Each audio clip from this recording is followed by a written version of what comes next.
शायद সাবধানে থাইস আমি করব আরে আসসালামু আলাইকুম এভরিওয়ান আশা করি সবাই ভালো আছেন তো আপনাদের জন্য খুব স্পেশাল একটি ব্লগ নিয়ে আসলাম তো আমি আমার গ্রামের প্রাকৃতিক সৌন্দর্য আপনাদেরকে দেখাবো তো অবশ্যই আপনারা দেখতে পাচ্ছেন আমরা একদম দুপুরবেলা চলে আসলাম ভিডিও শুট করার জন্য এবং নৌকা দিয়ে ঘোরার জন্য তো আপনারা একটু দেখুন গাইস ব্যাকগ্রাউন্ডের আমাদের যে ভিউটা রয়েছে আকাশটা কতটা জোস একদমই ক্লিন আকাশটা একদমই ক্লিন এবং আশেপাশে কিন্তু আপনারা দেখতে পাচ্ছেন ঘাস আর ঘাস আপনারা যারা গ্রামে নৌকা দিয়ে ঘুরেছেন তারাই একমাত্র বলতে পারবেন যে নৌকা দিয়ে ঘোরার মজাটা আসলে কি তো আমি আপনাদের কাছে শেয়ার করব যে আজকে আমাদের যে ঘোরাঘুরি করব সম্পূর্ণ ভিডিওটা আপনারা দেখবেন এবং এনজয় করবেন আজকের ব্লগটা তো গাইস আমাদের ব্লগ শুরু করা যাক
গাইস আমি হামিমকে 500 টাকার চ্যালেঞ্জ দিলাম যে সে নাকি গোসল করে আসছে তার সাথে কিন্তু মোবাইলও রয়েছে তো আমি বলছি যে তুমি যদি লাভ দিতে পারো পানিতে তাহলে তোমাকে আমি 500 টাকা দিব দেখি সে চ্যালেঞ্জটা রাখতে পারে কিনা হামিম তুমি কি রাজি বলো অবশ্যই পারবো অবশ্যই আচ্ছা ঠিক আছে আমি স্লোমো ভিডিও করে দেখাবো সবাইকে যে তুমি কি রকম লাভ দিতে পারো ঠিক আছে গাইস তো আমি এখনই স্লোমো ভিডিও করে দেখাচ্ছি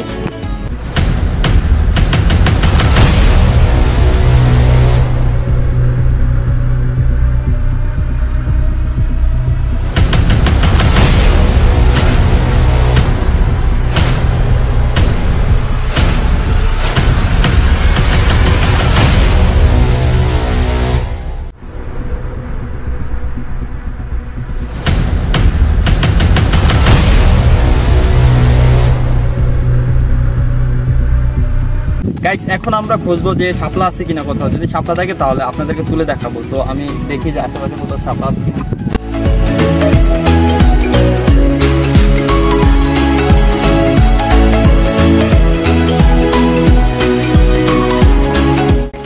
গাইস একটা শাপলা পেলাম অনেক খোঁজাখুঁজির পর দেখি আর পাওয়া যায় কিনা কারণ কিছুদিন আগেই মাত্র পানি আসছে আপনারা জানেন যে সিলেটে বন্যা হয়েছে তো বন্যার কারণে আমাদের এলাকায় দ্রুত পানি চলে আসছে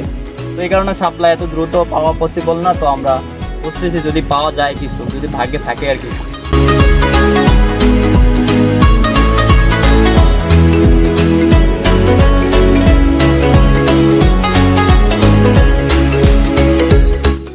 ওই সামনে শাপলা আছে ওইগুলো তোলো ওই যে সামনে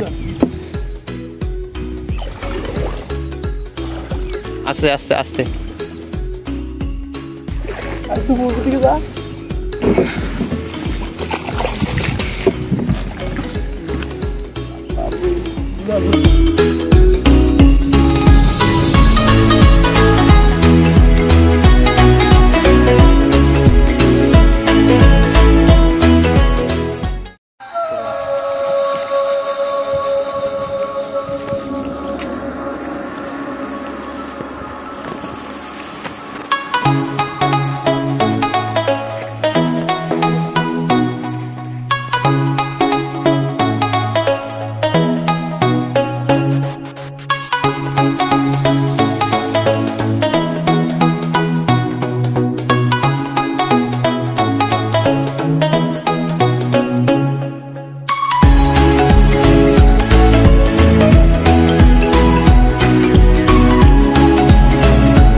আরে